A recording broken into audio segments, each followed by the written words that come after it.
MT Sesc TV está começando e as nossas terças-feiras são dedicadas a conteúdos relacionados à educação. Você sabia que o Sesc Mato Grosso possui uma escola? Isso mesmo! Além disso, oferece cursos de idiomas, bibliotecas fixas e móveis e diversas atividades que incentivam o desenvolvimento intelectual. E para começar o programa de hoje, vamos além do ABC descobrir como o Poppet pode auxiliar na educação infantil. Confira! Oi pessoal, sejam bem-vindos ao Além do ABC e hoje nós vamos conversar um pouco sobre um brinquedo que está fazendo sucesso entre as crianças e até mesmo entre os adultos.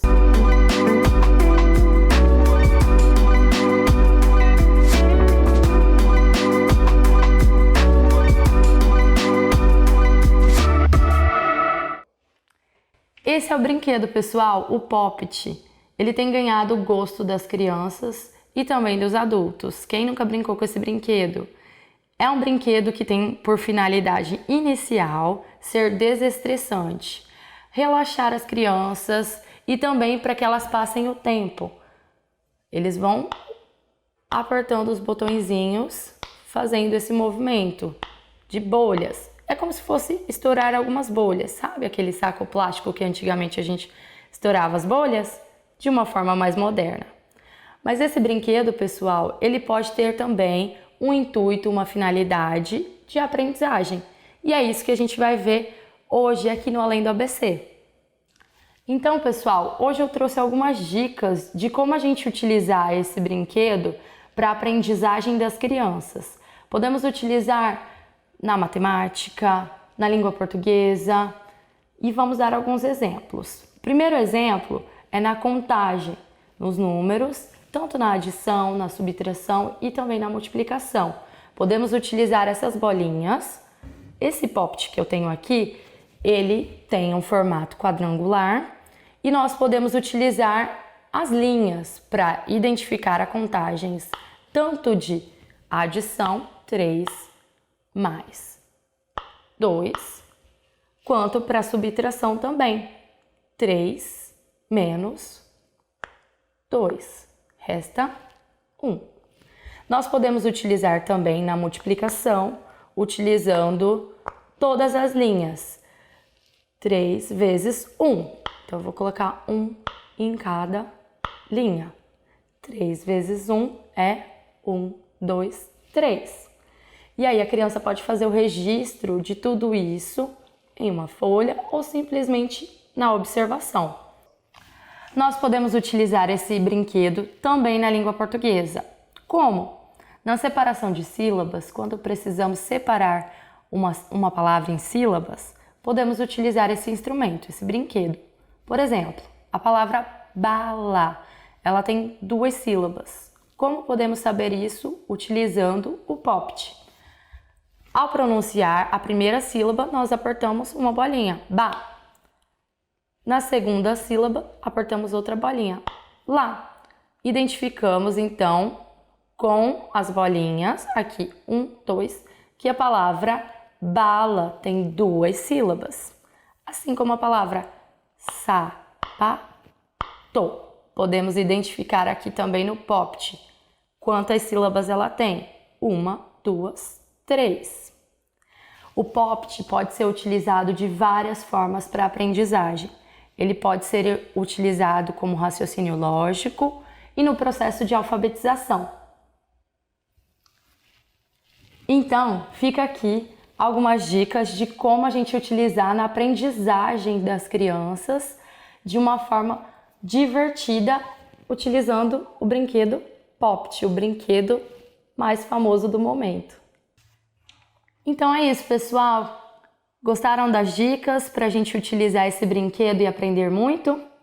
Espero que vocês tenham gostado e até o próximo Além do ABC. É preciso sempre inovar e buscar referências para educar uma geração que está a cada dia mais antenada nas tendências. Além, é claro, de valorizar os profissionais da educação que cumprem um papel fundamental em nossas vidas. Por falar nisso, você sabe o que são Números de ouro? Será que valem mais? Vamos descobrir juntos agora no Além do ABC. Olá, eu sou a professora Renata Oene, professora de matemática do Sesc Escola Cuiabá. Hoje falaremos um pouco sobre o número de ouro.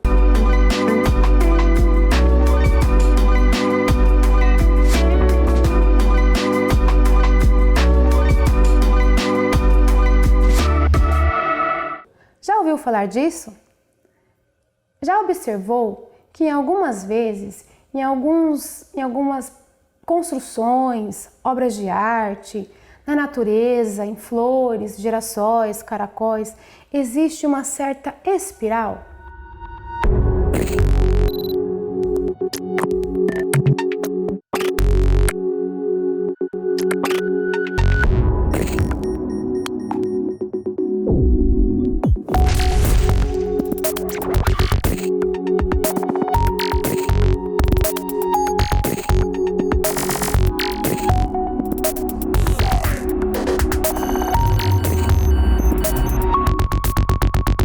Existe um padrão geométrico na natureza que se repete. É claro que não tem esse padrão em todos os detalhes da natureza, mas percebe-se uma repetição desse padrão. Quando você tem a medida de uma figura, de uma foto, ou mesmo de uma flor como o girassol, por exemplo, que as sementes têm um formato de espiral, quando você consegue perceber que nesse formato de espiral, ao representar o espiral dentro de um retângulo, de tal forma que esse retângulo é especial, tem umas medidas tão certas que, ao dividir o lado maior pelo menor, obtém-se o número 1,618. É o número de ouro. Esse padrão também é encontrado no corpo humano. Olhe seu dedo indicador, por exemplo. Ele a gente pode determinar como segmento de reta. Segmento de reta é um pedacinho da reta. Então, se você medir o seu dedo da base até a ponta e chamar esse segmento de segmento A mais B e medir outro segmento até a metade aqui, nessa articulação do meio, chamamos isso de segmento B e esse de segmento A. Ao dividirmos todo o segmento A mais B pelo segmento A, vai dar um número 1,618 ou mais próximo disso. Essa é a razão áurea. Existem algumas afirmações que falam que os homens mais belos, as mulheres mais belas, quando faz uma razão, a medida do rosto, de uma certa, de um certo tamanho, até do queixo até a ponta do nariz, da ponta do nariz até o topo da cabeça, até a testa, quando faz a divisão desses segmentos usando a razão áurea, quando esta razão dá um resultado próximo de 1,618, eles afirmam que é uma pessoa mais bela.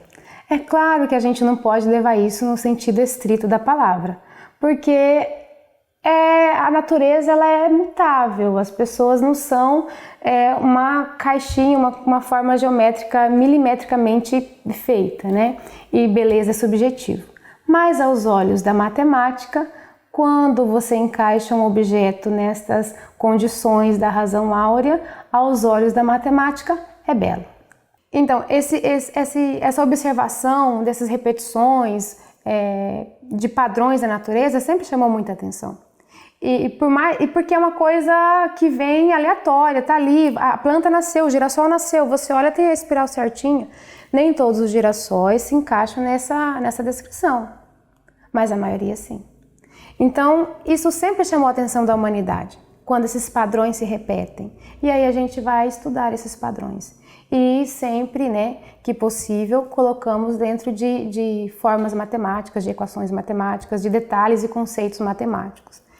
Então, pela história da matemática, Euclides, por exemplo, foi um que estudou bastante sobre isso, sobre esses padrões geométricos, Ele estudou muito sobre geometria. Mas há indícios de que no Egito já estudava sobre isso, porque fala que aquela pirâmide famosa, a Quéops, tem sim no seu topo, considerando uns detalhes corretos para que se enquadre na definição, né, de número de ouro, de razão de ouro, para que tenha o número de ouro, diz que existe sim esse padrão e conseguimos fazer a razão áurea encontrando 1,618 na pirâmide de Quéops, certo? Então, é um estudo muito antigo, muito longo, que nos diz que a humanidade sempre observou a natureza e sempre tentou escrever de alguma forma a natureza em forma de matemática. Nós vamos agora para um intervalo comercial, mas é bem rapidinho, não saia daí.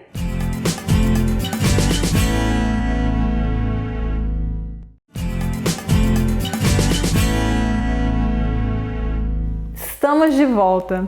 Nesse bloco, vamos descobrir como surgiram os vagalumes no Clube do Livro. Confira!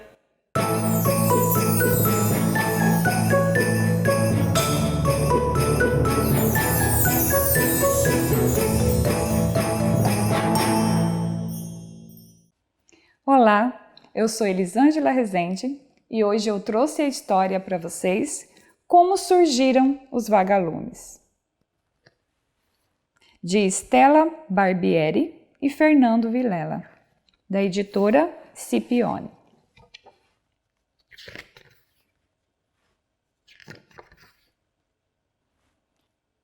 Era uma vez uma estrelinha que adorava pular entre as nuvens do céu.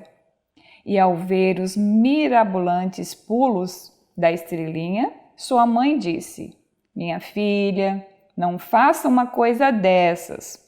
Você fica pulando aí, nessas nuvens, um dia vai encontrar um buraco no meio de uma delas e vai cair lá na terra. Aí eu quero ver você voltar." Ouvindo as palavras de sua mãe, a estrelinha pensou com seus botões.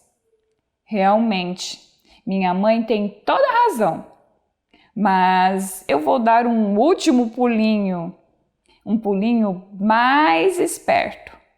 Então, a estrelinha olhou todas as nuvens do céu e escolheu a mais fofa de todas e deu um impulso bem forte e pulou. Quando ela voltou, dito e feito, tinha um buraco no meio daquela nuvem e ela foi caindo para a terra.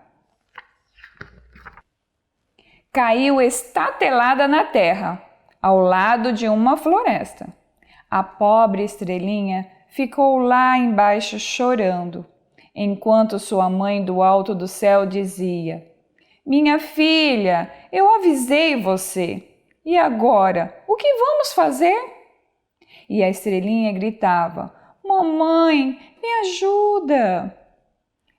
A mamãe estrela juntou todas as cordas celestiais disponíveis, jogou para baixo, mas ainda ficava muito longe.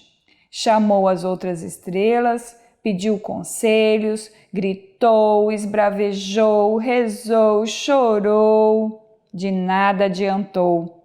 Não havia solução para ajudar a filha. Aquele era um dia de inverno e os animais da floresta estavam com muito frio. Quando eles viram aquela luz intensa produzida pela estrelinha, acharam que fosse uma grande fogueira. O elefante foi o primeiro a se aproximar da estrela, com aquele seu corpo elefantoso, dizendo: "Ai, que maravilha! Uma fogueira para eu me esquentar." "Eu não sou uma fogueira, eu sou uma estrela celestial." Sem graça, o elefante disse: "Desculpe-me, mas lugar de estrela celestial, para mim, é lá no céu." "O que você está fazendo aqui?" A estrela contou a ele toda a sua história, como foi parar ali na terra. Falou da sua mãe, da nuvem, do buraco e tudo mais. O elefante ficou com muita pena e teve uma grande ideia. "Vou te ajudar. Você agarra na minha tromba, eu vou correr, rodar a tromba bem forte e lançar você para o alto do céu. Então você vai poder voltar para perto da sua mãe. E foi isso que eles fizeram.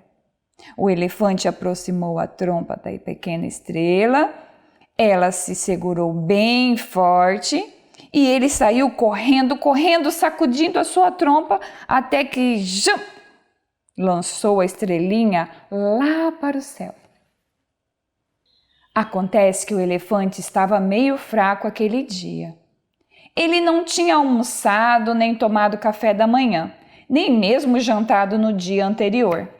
Aí a estrela, ploft, caiu de novo estatelada na terra. E desta vez, quem se aproximou dela foi a girafa, que ao ver aquela luz disse: "Ai, que maravilha! Uma fogueira para eu me esquentar." A estrela, já desanimada, disse: "Eu já falei, eu não sou uma fogueira, eu sou uma estrela celestial." Então contou toda a história. Depois de ouvi-la, a girafa falou: "Olha, eu sei como posso ajudá-la. Você segura no meu pescoço, eu vou correr, então eu vou balançar o meu pescoço e lançar você para o céu." E foi exatamente isso que aconteceu. A estrela segurou no pescoço da girafa, que correu e jogou a estrela lá para o céu. Mas como a girafa também não estava forte naquele dia, a tentativa não deu muito certo. E a estrelinha veio caindo outra vez e ploft! Os animais da floresta já estavam em polvorosa com aquele clarão. Desta vez, quem se aproximou foi o porco-espinho, com aqueles espinhos bem penteados. Chegou perto e falou: "Ai, que maravilha! Uma fogueira para eu me esquentar." Nessa altura, a estrelinha já estava histérica e começou a gritar: "Eu não sou uma fogueira, eu sou uma estrela." E contou tudo outra vez ao porco-espinho, que acabou tendo uma ideia genial. E ele falou: "Olha, eu já sei.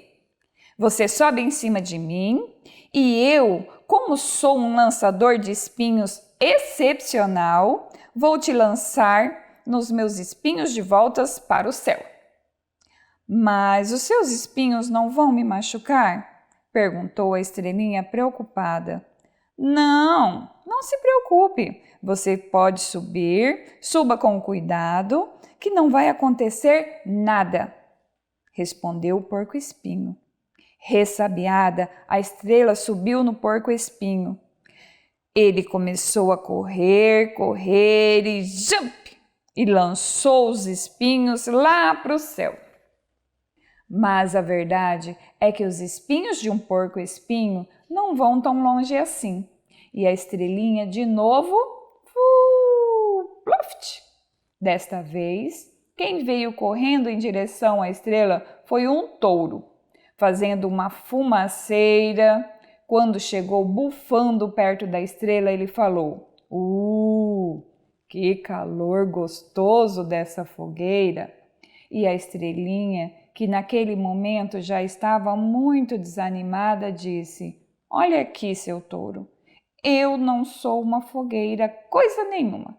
Eu sou uma estrela." Ela então lhe contou toda a história, dessa vez mais resumida, porque já estava cansada de repetir a mesma coisa tantas vezes. O touro ficou com pena da pobre estrelinha e queria ajudá-la de qualquer jeito e falou: "Você sabe, não é qualquer um que tem os chifres como os meus. Eles são muito úteis. Eu posso vir correndo e com uma chifrada eu faço você voar lá para o céu, de volta para sua casa. Você vai ver agora, vai dar certo." O touro distanciou muitíssimo e deu um impulso e saiu correndo e deu uma chifrada na estrela. E ela voou mas foi um voozinho rápido. Não foi para o céu coisíssima nenhuma. De novo, ploft. E de repente começou a chover e a estrelinha falou: essa não, era só o que me faltava. Além de estar aqui, de ter caído várias vezes, agora começa a chover? Foi então que do rio que ficava ali pertinho, de onde estava a estrelinha, saiu um jacaré muito, muito, muito grande. E ele foi chegando perto da estrelinha. Ele era enorme e nem gostou tanto daquele calor. Até fechou a boca e se enrolou todo. Então ele disse: que calor vem dessa fogueira! Além de muito desanimada, a estrelinha estava bem fraquinha e disse: ai, por favor, eu já disse, não sou uma fogueira, eu sou uma estrela celestial. O jacaré arregalou os olhões e ficou ouvindo atentamente a história daquela infeliz estrelinha, que àquela altura já tinha ficado imensa com a participação de um monte de bichos. O jacaré ouviu aquilo e disse: ah, mas nenhum desses bichos é poderoso como eu. Tenho esse rabão aqui. Dou uma rabada em você e você vai parar lá de volta na sua casa. Sem que a estrela pudesse pensar, o jacaré, com muita agilidade, deu uma violenta rabada na coitada, que num susto voou. Mas voltar para casa que é bom, nada. Mais uma vez, ploft! Foi parar logo adiante. Ela ficou ali parada um tempo até que apareceu uma mosquinha. Normal, compridinha, uma mosquinha toda esbaforida, que batia suas asas muito rapidamente e que logo foi falando: ai, que maravilha! Que coisa gostosa! Que fogueira agradável! Mais uma vez, a estrelinha foi dizendo que não era uma fogueira e todo o resto da história. A mosquinha ficou consternada, com dor no coração de ouvir aquela história. Ficou tão triste que até chorou. Concluiu que não conseguiria resolver aquele caso sozinha e chamou todas as moscas que conhecia. Elas fizeram então uma grande reunião moscal. Ficaram todas ali, zunindo e conversando. Cada uma dava uma sugestão diferente, até que uma teve uma ideia espetacular. E se nós todas juntas carregássemos essa estrelinha até o céu? Ah! A ideia foi aplaudida. Todas concordaram, até a estrela também gostou.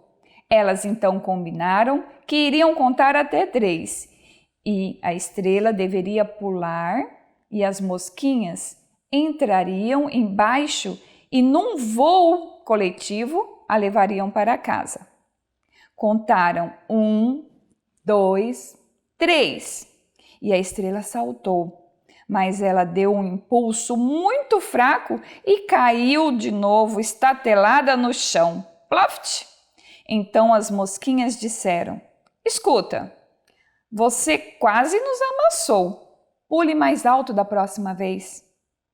De novo, 1, 2, 3. E a estrela pulou bem alto e as mosquinhas entraram embaixo dela. Devagar e com muita dificuldade foram levando a estrelinha para o céu. Demoraram muitas horas. Saíram da terra de dia e chegaram no céu à noite. A noite estava escura e não tinha lua naquela noite. A mamãe estrela fez uma festa enorme quando viu a sua filha. Beijou-a, abraçou-a muito, muito, e as duas se abraçaram e pularam, e a estrelinha contou as novidades. Falou de todos os bichos, A mamãe falou que tinha visto tudo o que aconteceu lá do céu. A conversa estava tão animada que as duas não tinham notado que as mosquinhas, que estavam paradas, desanimadas, olhando para elas. Mas a mamãe estrela se deu conta e disse para as mosquinhas: "Muito obrigada! Eu estava me esquecendo de agradecer vocês. Vocês salvaram a minha filha. Querem tomar alguma coisa? Um chazinho celestial? Querem comer um pedacinho de bolo?" "Não, não, obrigada. Na verdade, a gente só quer voltar para casa, mas está muito escuro e a gente não enxerga o caminho", explicou uma das mosquinhas.